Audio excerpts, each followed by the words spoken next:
versículos 5 al 7. Vamos a leer Tito capítulo 1, versículos 5 al 7. Dice la palabra del Señor: por esta causa te dejé en Creta, para que corrigieses lo deficiente y establecieses ancianos en cada ciudad, así como yo te mandé. El que fuera irreprensible, marido de una sola mujer, y tenga hijos creyentes que no estén acusados de disolución ni de rebeldía, porque es necesario que el obispo sea irreprensible como administrador de Dios, no soberbio, no iracundo, no dado al vino, no pendenciero, no codicioso de ganancias deshonestas. Vamos a continuar entonces esta mañana, hermanos, revisando a la luz de las Sagradas Escrituras cuáles son aquellas cualificaciones con las que el Espíritu Santo ha dotado a aquellos varones que puso como pastores en las iglesias locales. Pero tenemos que recordar también que no debemos ver estas enseñanzas como algo que solo es dirigido a los aspirantes al ministerio, ya que todos los que estamos en Cristo tenemos el mismo llamado a ser santos. O sea que debemos preocuparnos por cumplir o andar en estas cualificaciones. ¿Sí? La única cualificación particular, específica, sería la de ser apto para enseñar. De resto, todo tiene que ver con asuntos del carácter y que tienen que ver con la santificación a la cual estamos llamados. Así que teniendo esto en mente, vamos a terminar en esta mañana el versículo 7, ¿sí? Vamos a terminar el versículo 7, en donde estaremos estudiando 3 características adicionales. Ahora bien, quiero que notemos algo interesante, y es que lo que hemos estado viendo, más que cualificaciones o características, la primera parte son cosas que no deben hacer parte del carácter del aspirante al ministerio ni de ningún creyente. Nótese que es no esto, no esto, no esto, ¿sí? Son más bien prohibiciones, cosas que no deberían estar. Igual seguimos hablando de cualificaciones, y a partir de finalizar el verso 7 hace el contraste en cuanto a las cosas positivas, en cuanto a qué sí debe ser, ¿sí? Entonces vamos a terminar con las prohibitivas. Vamos a terminar con no dado al vino, no pendenciero, no codicioso de ganancias deshonestas. En primer lugar, o la primera prohibición que tenemos, lo que no debería ser parte del carácter de un ministro, es que no debe ser dado al vino. No dado al vino. Y la palabra que se utiliza en el texto para hablar de no dado al vino significa literal y llanamente eso, no dado al vino, no estar cerca del vino. Básicamente es una palabra que también se puede usar o traducir como no cercano a la botella. Cuando usted piensa en alguien que está inmerso en el pecado de la borrachera, en el pecado del alcoholismo, que por cierto, para el mundo, el alcoholismo es una enfermedad, el alcoholismo es un pecado, bíblicamente hablando. Entonces, usted tal vez ha conocido, o tal vez algunos de los que hemos sido salvados por la gracia, que no había un lugar, una reunión, un compartir social en donde usted no mirara hacia abajo y estuviera la botella ahí al pegue de la silla, ¿sí? Hay personas que son cercanas a la botella. De hecho, en un término más castizo o coloquial, esta palabra incluso se puede usar en ese dicho o adjetivo que se le adjudica a los borrachos de empinar el codo. ¿Sí? O sea, es una persona que está constantemente emborrachándose, tomando alcohol. Eso es lo que significa literal y directamente la palabra. Ahora bien, la borrachera era un pecado muy común en la sociedad romana en la cual escribe el apóstol Pablo, y es muy común en nuestra cultura y en nuestro contexto. Es un pecado muy visible, y es un pecado que es visto como un tema social, pero es un pecado al fin, lo que estudiamos en la instrucción, ¿sí? Entonces, no dado al vino, Pablo advierte a Tito que los ancianos de la iglesia deben ser ejemplos de templanza. Lo opuesto a dado al vino, lo opuesto a lo que sería la borrachera, es lo que conocemos como sobriedad, ¿sí? Una persona que no es borracha es sobria y es una virtud cristiana, pero no solamente refleja la abstención de alcohol, sino también un corazón que es entregado a Dios y un compromiso con la santidad. Entonces, la prohibición de no ser dado al vino es un llamado a la sobriedad y al autocontrol en el liderazgo cristiano.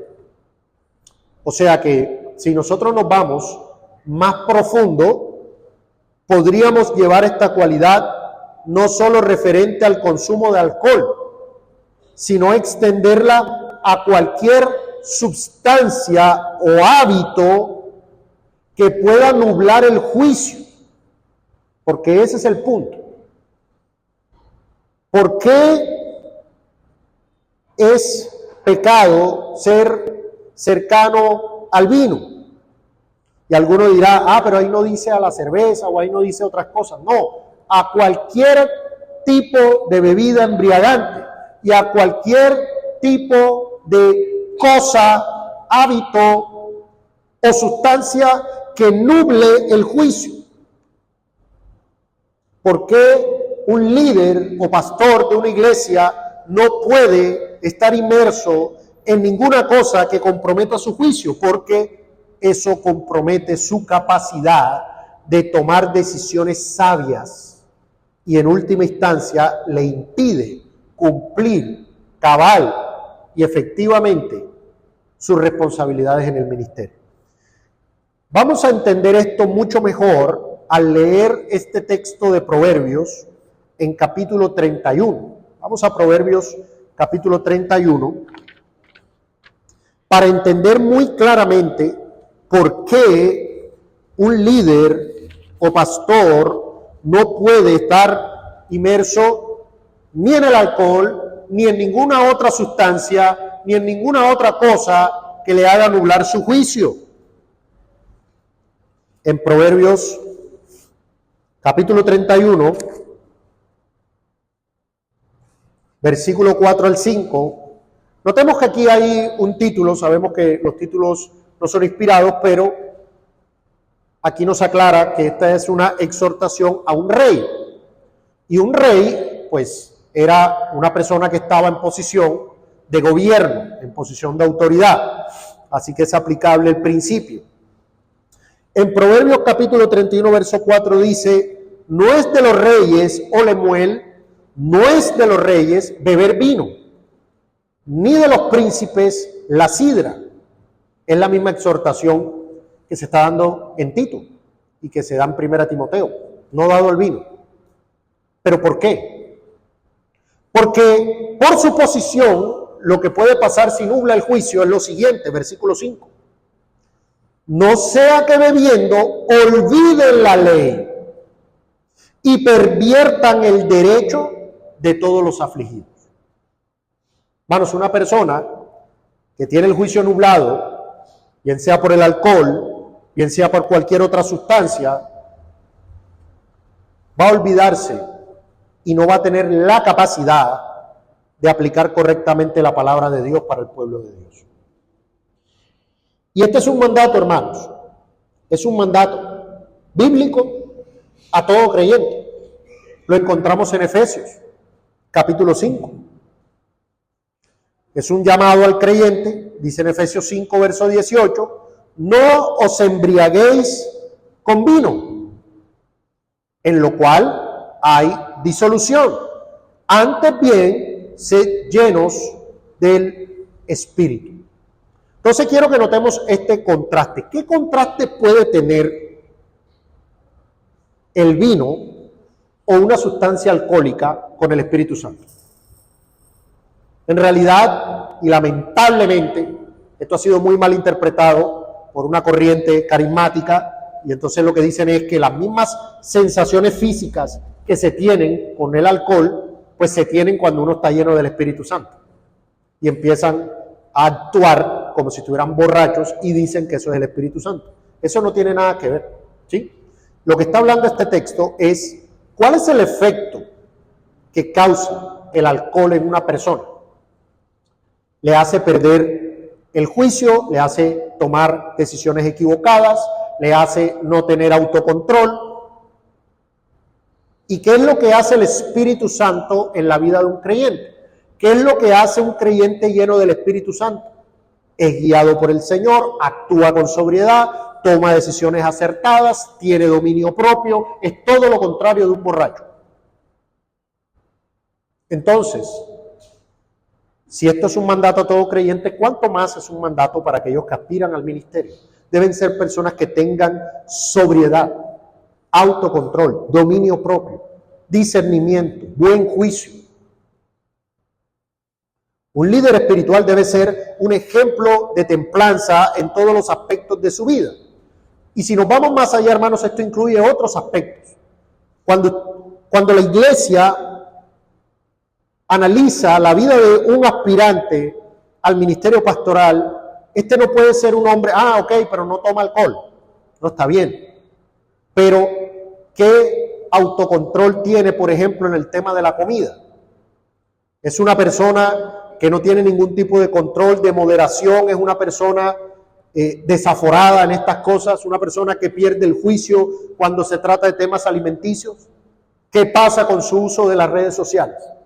Es una persona que no tiene ningún tipo de control o dominio con las redes sociales, pierde tiempo en cuanto a su uso del tiempo de descanso, en cuanto a su uso del tiempo de trabajo. Es una persona que no tiene autocontrol, sobriedad en todas estas cosas. Entonces no se trata solamente del alcohol per se. El texto habla directamente de eso. Pero podemos por principio llevar un poco más a profundidad el texto. Todo lo que haga que se nuble el juicio de esta persona. ¿Sí? No tiene control, dominio sobre eso, sino que la cosa lo domina a él y lo hace perder el juicio. Y lamentablemente, no solo para el aspirante al ministerio, sino para nosotros como creyentes, hay muchas cosas que nos hacen perder la sobriedad. El apóstol Pablo escribió en 1 Corintios 6:12, todas las cosas me son lícitas, mas no todas convienen. Todas las cosas me son lícitas, mas yo no me dejaré dominar de ninguna. Hay cosas que pueden no ser pecaminosas per se, no ser pecaminosas en sí mismas, pero yo no puedo con ellas. Y yo tengo que identificar eso. Yo tengo que decir, eso no me conviene. ¿Sí? Hay hermanos que, por ejemplo, por poner ejemplos, digamos, triviales o prácticos, hay hermanos que no tienen redes sociales. Hay hermanos que dicen, no, yo no puedo con eso. Yo no tengo control, no tengo dominio propio, yo pierdo la sobriedad, no hago mis deberes, no hago lo que tengo que hacer. ¿Sí? Cuando voy a ver, ya me pasé 3 horas metido ahí, ya después no me siento peor, porque no hice lo que tenía que hacer.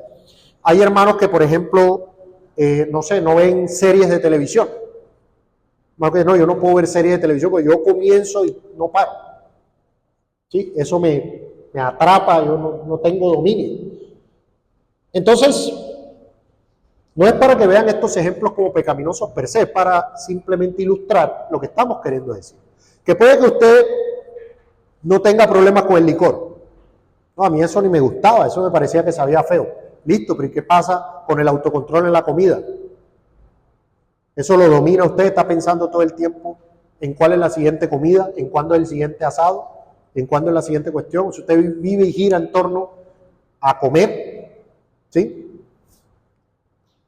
¿Qué pasa con los dulces? ¿Qué pasa con todas esas cosas que le hacen daño al cuerpo, pero usted no tiene control? Pierde totalmente el juicio. Y es literal, hermano, porque si usted sabe que le hace daño y lo hace, pues pierde el juicio. No, yo no puedo con eso. Hay cosas con las que toca ser radicales, ¿sí? Pero es porque es lo que dice el apóstol Pablo, pues yo no me dejaré dominar de ninguna, ¿sí? La búsqueda constante de placeres inmediatos y el exceso en cualquier área puede llevar a la adicción, a la pérdida del control. Y eso socavaría la autoridad moral y espiritual de un pastor. Imagínense, no, un pastor, pero es, no lo sé, adicto a los videojuegos, pasa todo el día, ¿no? Pues en qué momento hace su trabajo, en qué momento ora, en qué momento está en la escritura. Eso no es lo que deberíamos ver en un liderazgo. Y es muy lamentable, hermano, porque usted ve este tipo de cosas hoy. Decía el pastor Charles Spurgeon sobre el tema particular de ser dado al vino. Él decía lo siguiente: cuando un hombre es dado al vino, ¿cómo puede morar en él el Espíritu de Dios? ¿Cómo puede ser posible que la verdad penetre en un oído que se ha vuelto sordo a causa del vicio degradante? ¿Cómo puede ser posible que la palabra de Dios obre en una conciencia que ha sido remojada y ahogada en el aguardiente? Y esto lo escribió Spurgeon en el siglo XIX. Imagínense. Y es todavía vigente, ¿sí? Y la cualificación la escribió el apóstol Pablo hace 2000 años y todavía sigue siendo vigente. La sobriedad es fundamental para mantener una mente clara, un corazón puro, y esto va a permitir que el pastor discierna la voluntad de Dios, guíe a la congregación con sabiduría. Un pastor que no tiene sobriedad, un pastor que no tiene dominio propio, puede caer en la tentación de abusar de la autoridad, de buscar la aprobación de los demás, de descuidar sus responsabilidades, puede caer en toda una serie de faltas. Así que habría que estar muy atentos a estas banderas rojas respecto a los aspirantes al ministerio. Pero como les decía, todos nosotros, hermanos, tenemos el mandato de ser sobrios, de ver qué nos está afectando en nuestras vidas, en nuestra relación incluso con el Señor, ¿sí? No despertamos con la mente en un devocional, sino con la mente en las redes sociales. ¿Qué está compitiendo con el Señor? ¿Qué nos está haciendo perder el juicio, el discernimiento? Tenemos que estar atentos a estas cosas, hermano. La siguiente característica que nos plantea el texto es que el pastor no debe ser pendenciero. No pendenciero. Es una palabra que nos da una idea, pero que tal vez no es muy común entre nosotros. Y básicamente, o literalmente, la palabra pendenciero significa golpeador. O sea, literal, esa palabra significa uno que da golpes. O sea que la palabra pendenciero significa golpeador, belicoso, o una palabra más familiar para nosotros, peleonero. O sea, una persona pendenciera es una persona peleonera. Entonces el pastor no puede ser una persona peleonera. ¿Sí? No puede ser una persona peleonera. Pendenciero es alguien propenso a las peleas y a las disputas. Un pastor debe ser un ejemplo de humildad y de mansedumbre. De mansedumbre. Un pastor que es dado a la pelea, a la confrontación, a la disputa, socava la autoridad moral que se espera de él. Crea un ambiente de tensión y crea un ambiente de desconfianza. ¿Cuál es el mandato escritural para el creyente? Romanos capítulo 12, verso 18. Dice: si es posible, en cuanto dependa de vosotros, estad en paz con todos los hombres. Ese es el mandato. Nosotros no debemos ser pendencieros. No debemos ser pendencieros. No estamos llamados a eso. Entonces, un líder de la iglesia debe ser un pacificador. Un pacificador. Alguien que busca la reconciliación, la armonía, la mediación, el diálogo. Debe ser una persona que busca resolver y manejar los conflictos de una manera sabia y bíblica, buscando siempre el bienestar de la iglesia y la gloria de Dios, no tener la razón o ganar la discusión. Un pastor debe procurar siempre que Cristo sea glorificado, no procurar verse como el ganador de una discusión.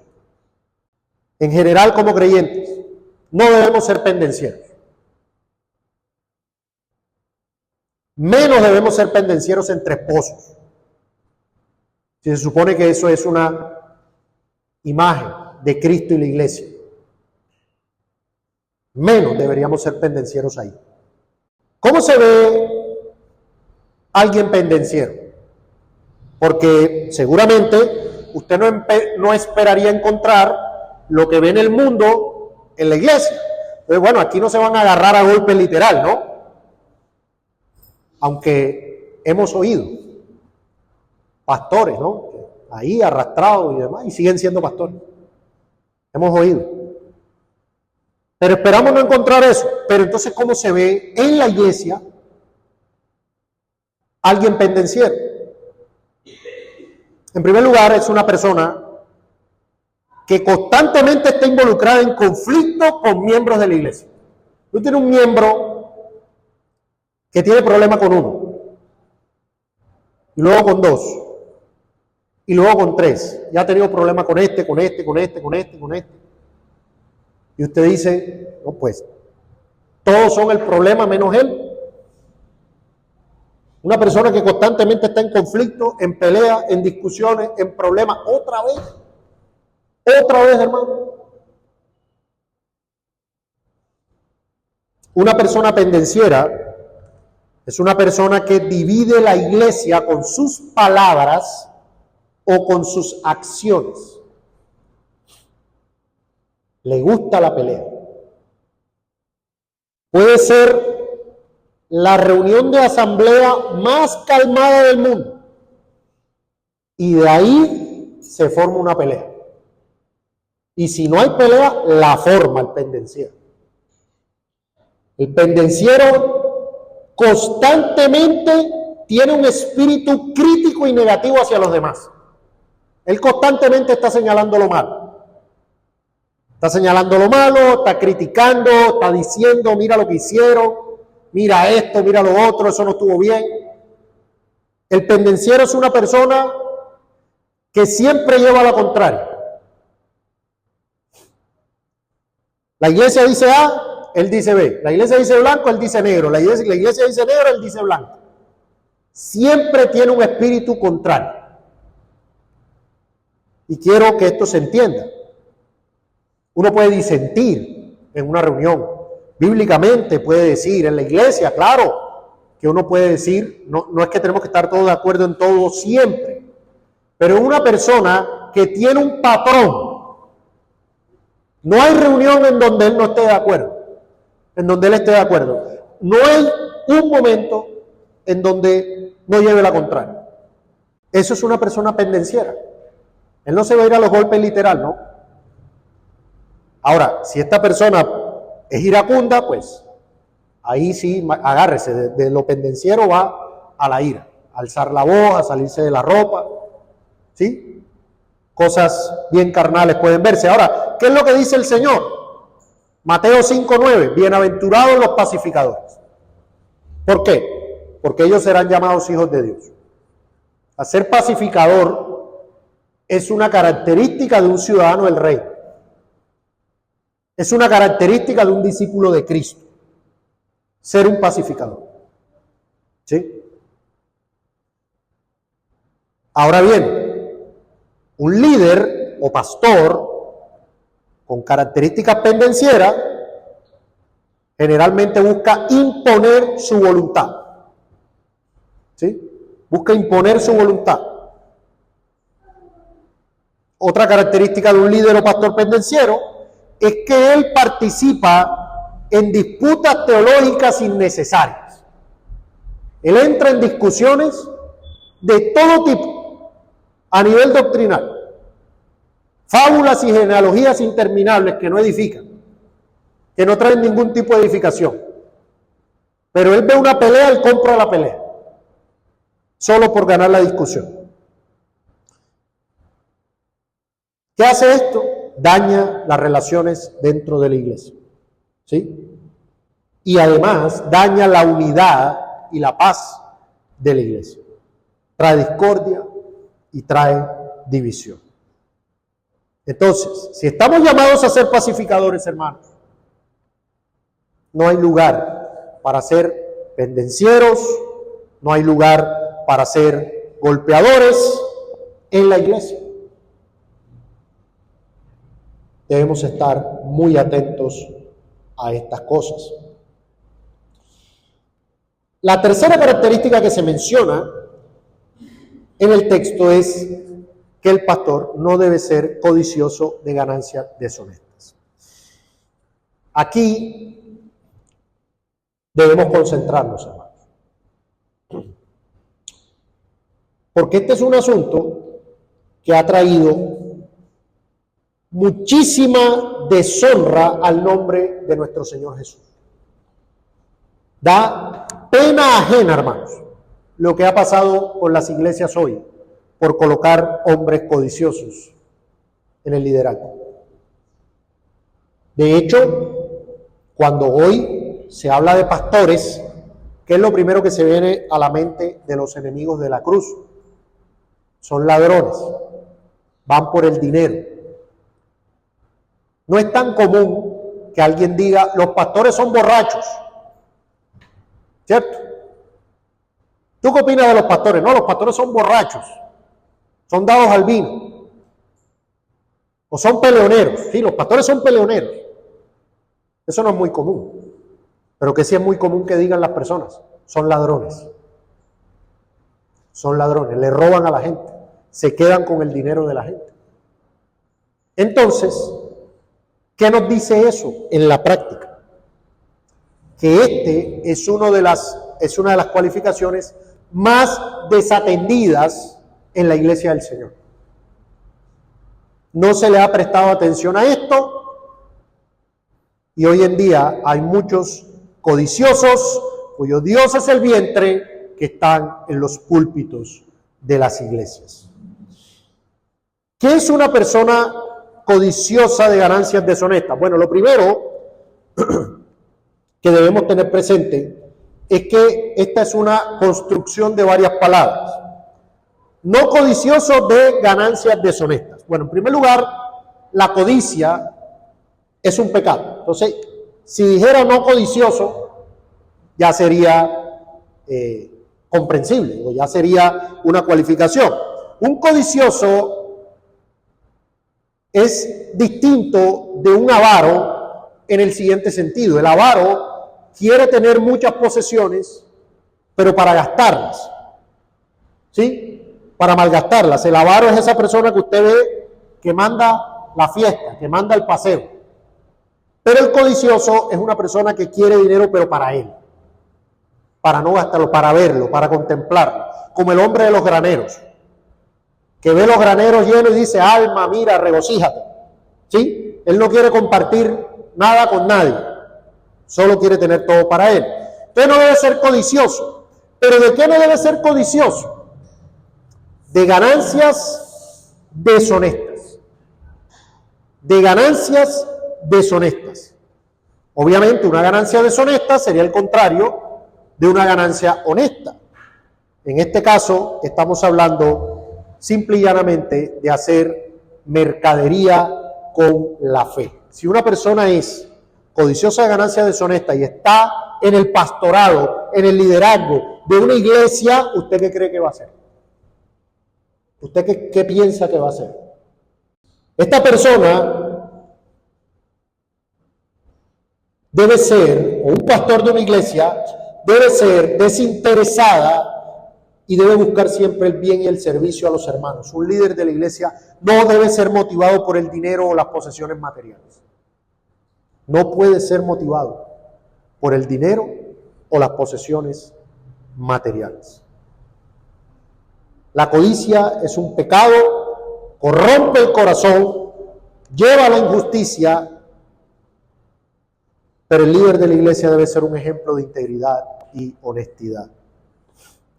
Un pastor que busca enriquecerse a costa de los demás o que utiliza su posición para obtener ventajas personales, traiciona la confianza de su congregación y socava la autoridad moral de la iglesia. En 1 Timoteo capítulo 6, verso 10, deja muy claro, 1 Timoteo capítulo 6, verso 10, 1 Timoteo capítulo 6, verso 10, porque raíz de todos los males es el amor al dinero. Nótese que no dice que la raíz de todos los males es el dinero. ¿Sí? El dinero es solamente un instrumento, un medio. Pero lo que dice es que es el amor al dinero, el cual, codiciando, nótese la palabra, codiciando algunos, se extraviaron de la fe y fueron traspasados de muchos dolores. Hermanos, mucho cuidado con la codicia. Mucho cuidado con la codicia. Hay buenos quienes eran en su momento considerados buenos hombres de Dios, muchos de ellos líderes, muchos de ellos pastores, incluso en la Reforma, que hoy están en el mundo, se extraviaron de la fe por el amor al dinero. Por el amor al dinero. A veces he tenido una reflexión, y tal vez alguno de ustedes también la haya tenido, de que es muy posible que el Señor no le dé más porque lo está cuidando. Hay personas que mientras están con el dinero justo, están en el Señor. Y apenas comienzan a tener más posesiones, se van de la iglesia. Se van de la iglesia. La codicia por el dinero y las posesiones es un pecado universal que puede corromper a cualquiera, incluso a aquellos que están llamados al servicio de Dios. Un líder cristiano debe ser desinteresado.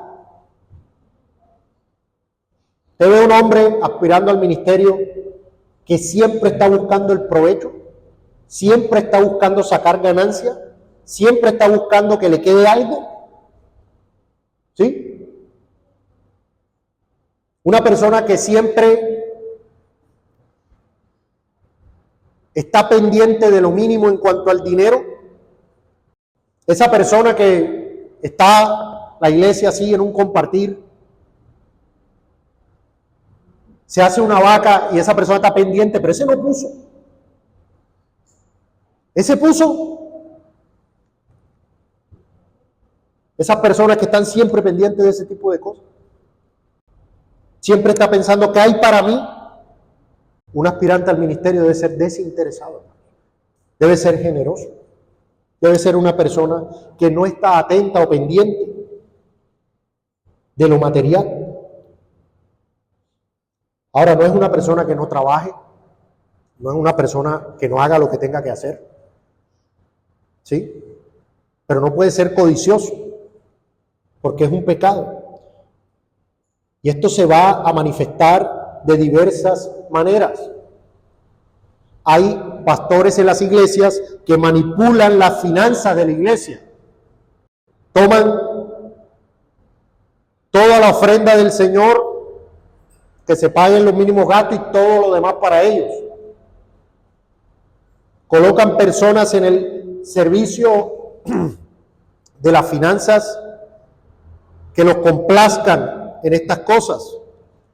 Favorecen a los miembros de la iglesia que más aportan. Hacen acepción de personas. o utilizan su influencia para obtener beneficios personales. Están manipulando todo el tiempo, enseñando por ganancia deshonesta lo que no conviene, manipulando a la iglesia, a las ovejas. Eso es muy común hoy, hermanos, más común de lo que debería ser, lamentablemente. Hebreos capítulo 13, verso 5 dice: sean vuestras costumbres sin avaricia, contentos con lo que tenéis ahora, porque Él dijo: no te desampararé ni te dejaré.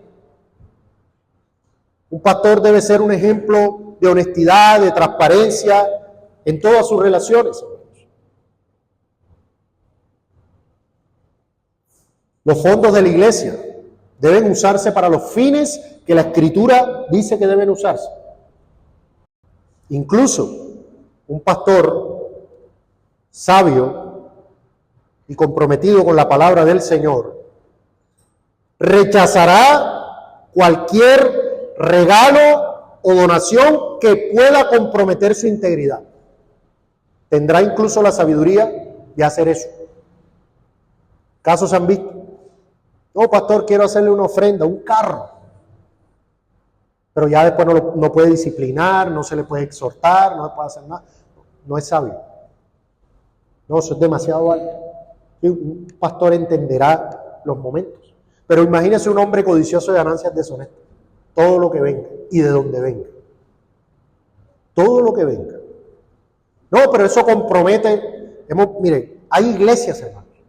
Nunca olvido una frase que me dijo un pastor hablando de algo parecido. Me decía: mira, el que presta se hace esclavo del que le prestó. Y hay un principio ahí detrás. Hoy hay iglesias comprometidas con personas o instituciones externas por cosas que recibieron a nivel material. Ofrendas, dinero, donaciones, etc. Él quiere hacer algo y no puede porque hay que pedir permiso. ¿Sí? Hay iglesias que vienen de afuera: no, mire, le donamos el local, el terreno, los pastores felices, contentos. Pero podríamos pasarnos aquí horas contando casos que hemos visto que usted, si escuchara, diría: pero esos son personas no creyentes, eso debe ser un no creyente. Codicia por temas de dinero. Así que, hermanos, como iglesia debemos reconocer estas cosas, debemos estar atentos. Un aspirante al ministerio no puede ser codicioso de ganancias deshonestas. Pero entonces nosotros tampoco, los creyentes, podemos ser codiciosos de ganancias deshonestas. Es un mandato del Señor. Y usted dirá: bueno, eso no es para mí, yo no soy codicioso de ganancias deshonestas. ¿En serio, hermano? Usted no es codicioso. Usted no sufre con ese pecado. Yo supongo que usted está trayendo a la iglesia delante del Señor la ofrenda que debe traer. Estoy seguro que usted no está dejando para de último lo que le sobró para traerle al Señor. Pero usted no es codicioso. Usted no quiere todo para usted. Y ni siquiera tiene la capacidad de darle al Señor o devolverle lo que es de Él. Ni siquiera eso. Pero usted no es codicioso. Usted toma lo material que el Señor le ha prestado, nunca es generoso, solo hace lo que su corazón quiere hacer, nunca, jamás, cuando tomó una decisión financiera, se preguntó, así sea por un instante: ¿estoy glorificando al Señor con esto? ¿Qué querrá el Señor que yo haga? ¿Esto es para la gloria de Dios? Pero usted no es codicioso. Hermano, lo que hablábamos en la instrucción, no hemos comprendido la profundidad del pecado. Así que estemos atentos a estas cosas. Así que el carácter de un líder, de un pastor, es crucial para la salud espiritual de la iglesia Y estas cualidades mencionadas no son sugerencias, son requisitos esenciales para el ministerio, no son consejos, así que debemos estar atentos a ello. En segundo lugar, debemos santificarnos,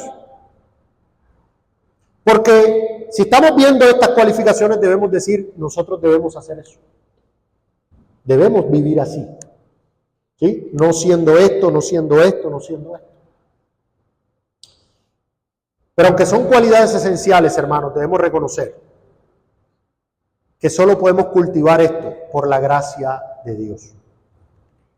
Esto no puede ser producido no puede ser producido por el esfuerzo humano. La santificación es obra del Espíritu Santo, en la cual nosotros tenemos una parte, pero es por el poder del Espíritu Santo que podremos producir esto en nuestro carácter. Y además de eso, también es necesario que tanto los pastores como los miembros tengan estas cualidades en su carácter, porque como iglesia debemos ser testimonio del Evangelio al mundo. Imagínense los de afuera diciendo, mira, los de esa iglesia son un montón de codiciosos, de peleoneros, de borrachos. Eso no trae gloria al Señor. Y la iglesia debe dar testimonio del Señor Jesús. Entonces debemos esforzarnos para santificarnos, para de esa manera llevar gloria, anunciar las virtudes de aquel que nos llamó de las tinieblas a su luz admirable. Así que sea el Señor ayudándonos en estos asuntos. Con eso terminamos.